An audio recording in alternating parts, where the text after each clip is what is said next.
Good afternoon, everybody. It's KB5MIQ, Big Boy. Hey, Ham Radio Cat. I thought we'd do a little catch-up video for the end of the week.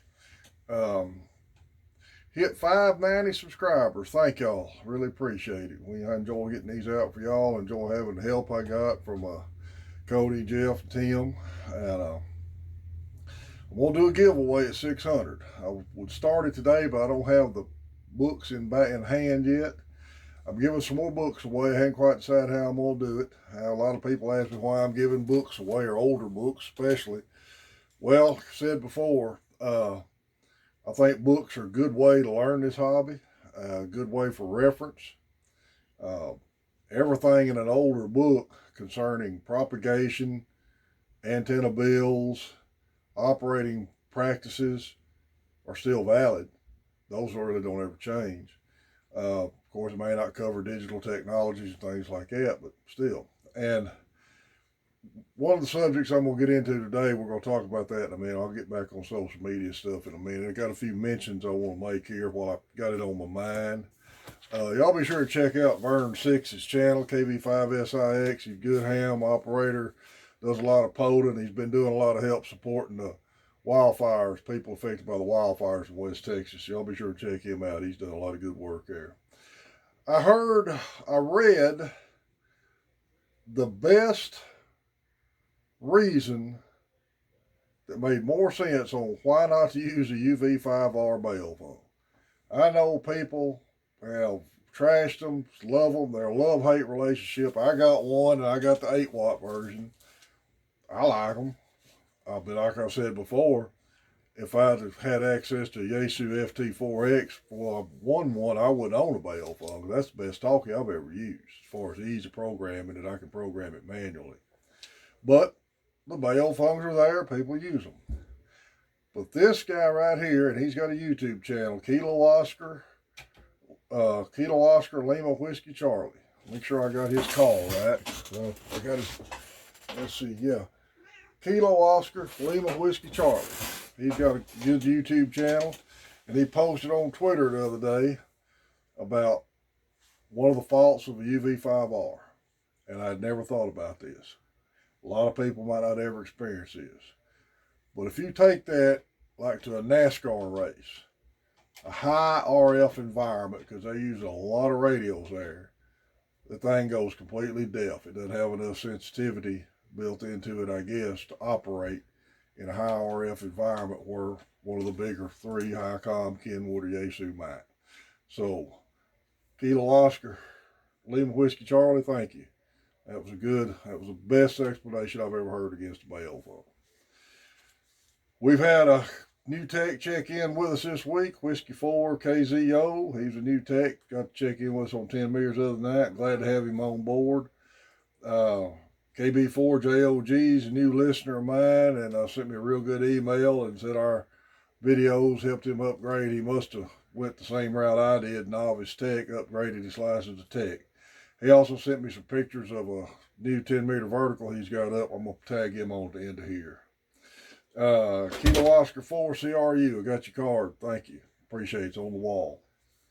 I had a comment about my homebrew build about why I didn't have a ballon on it. A lot of people use ballons. I don't.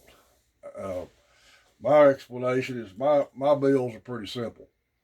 And any antenna builder will show you a basic dipole. All you have to do is attach the center conductor to one side, the braid to the other, and hook it up. Now, they make a one-to-one ballon that you can rest with hook a cable up with a PL259, whatever you want to use. Some of your other radios, antennas have to have different ballons, like if you're using a long wire or something like that. So look at what you're building, look at the plans for it, and if it needs a ballon, use one. My simple antennas usually don't. Now, I'm going to go into some social media questions I see I keep looking at, and want to address a few of these subjects in today's video. And I'm not knocking social media, YouTube, for looking for answers.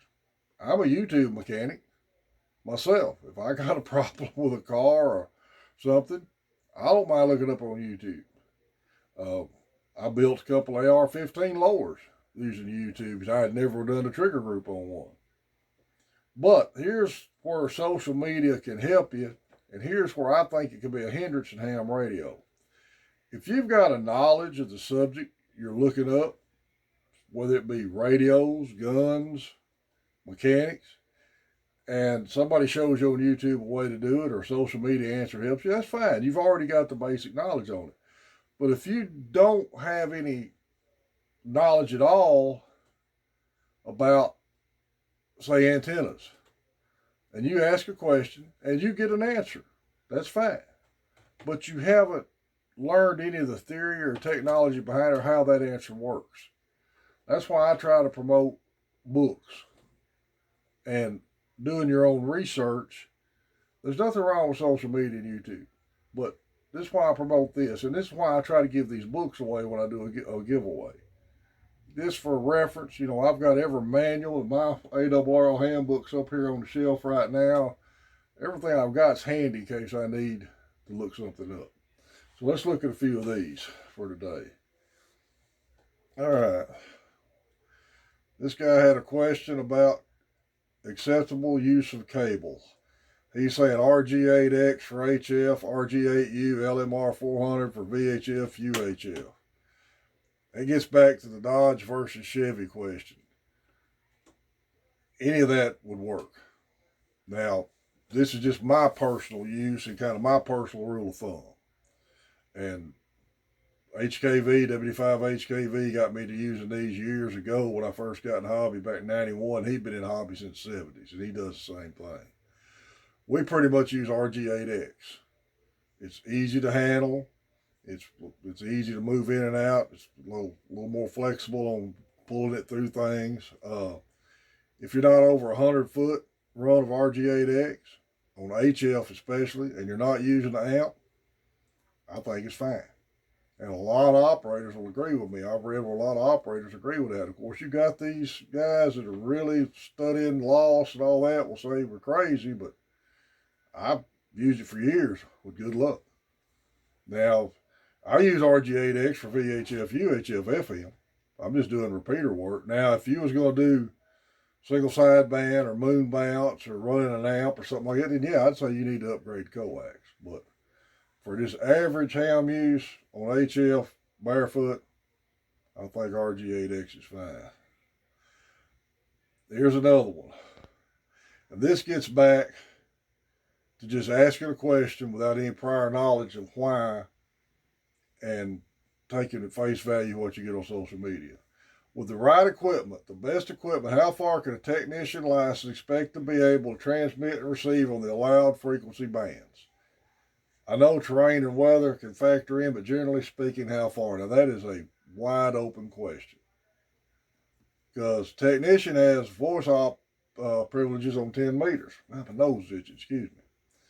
Well, 10 meters, if you're working ground wave and both stations got the same polarized type of antenna, you should, 35 miles, I'm going to say. That's what Jeff and I work between. Jeff's the farthest one from me. I know there's some guys in Clarksville are 16 miles from me, but we got a big terrain change between here and Clarksville. They're lower than we are. And they can hear me fairly well, and I can hear them fairly well. But Jeff and them have a hard time hearing some of them. Same thing with VHF, UHF. You ask that kind of question, you're going to get all kinds of answers. Now, 10 meters is open, and you got an antenna up, working skip, sky's the limit. There's something to think about there. When you ask that type of question, you're leaving yourself into a lot of answers. Pros and cons of HF radios realistically available at 500 or less on the used market. What do you look for? What do you avoid? It seems like most of the ones I see, you have to know what you want as they disappear pretty quick. All right. That's just talking about buying a used radio. Okay. Now, my rule of thumb, if I'm buying a used piece of gear at a ham market that I'm just buying off the street, I kind of do the same thing that I did when I was buying guns. I talk to the person about it. and see what he can tell me about a piece of equipment, how he acts about it, how he's sitting on his table, how he's got it displayed. Is it clean? Is it sitting there neatly? Does he seem knowledgeable about it? Because most ham operators will pretty well tell you the truth. I'm sure there's going to be some that'll tell you something just to get you to buy something, but you kind of tell that pretty quick. Now, if you pull up on the guy's table and there's just an entire pile of electronic crap sitting there, all just piled on top of pile, and some of it may look a little dusty, dirty. To me, that's who I avoid, because more than likely they've just gone to every junk store, resale outlet they can find, and buying anything they can trying to resell it. Now, this is where a place like Main Trading Company comes in, MTC. He's got used gear up there right now, and a lot of his used gear comes with a 30-day warranty. So consider an outfit like it, you may have to give a little more for it, but they've checked it out, and you get a little bit of warranty with it. Just something to think about. Okay, here's another one. I have a slight problem. My local repeater's 9.6 miles away, and I don't seem to get any traffic from it to my Baofeng UV5R. I know I may need another radio in my budget, but only goes about $600 or less. Okay, now here's something you need to think about. Now, this is why we promote 10 meters the way we do on here on these new hams. Just because you don't hear anything on a local repeater don't mean your radio ain't working. First off, and the repeater guys probably ain't gonna like hearing me say this, just key the mic and let off. And if the repeater kicks back, we call that kerchunking the repeater, you got your radio program fine, and you're in range of the repeater. Just because you're not hearing any traffic on there doesn't mean that you're not hitting the repeater. Like I said before, I drive once a month, 240 miles across North Texas. Take my dad out to see a friend of his and to go pick him up. I have programmed in a half a dozen repeaters between here and there, and I can hit every one of them. And I've been doing this for a year or better with a radio in the truck. And I've had exactly 3 QSOs in a year. And I will ID on every one of them repeaters and don't ever hear anybody on any of them. So that's why I worry about these new techs getting bored with this hobby, buying a talkie and not having any luck with it. Now, if you're not hitting the repeater, and you can be able to tell if you hit it, there won't just be the transmit light on your talkie and nothing, you won't hear nothing, no squelch won't break, then you may have an issue either with the talkie not programmed right, may not be in range of it, or whatever. But just say not hearing anything on a local repeater anymore doesn't mean your radio's not working. Well, that's the subject. I don't think I had anything else I was going to cover today. Let me see here right quick. One other thing, as an electrician, somebody brought this up about using GFCI outlets in ham radio. Should they use them or not? A ground fault circuit interrupter outlet, and this is from my electrician days, are designed to be used in 6 foot of water. Bathtub, kitchen sink, bathroom sink.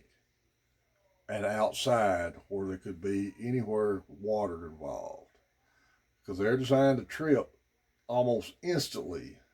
They're designed to trip on less than a half a milliamp to keep you from getting electrocuted. Ham radio don't need them. You don't need them in ham radio because they'll do one thing, they nuisance trip.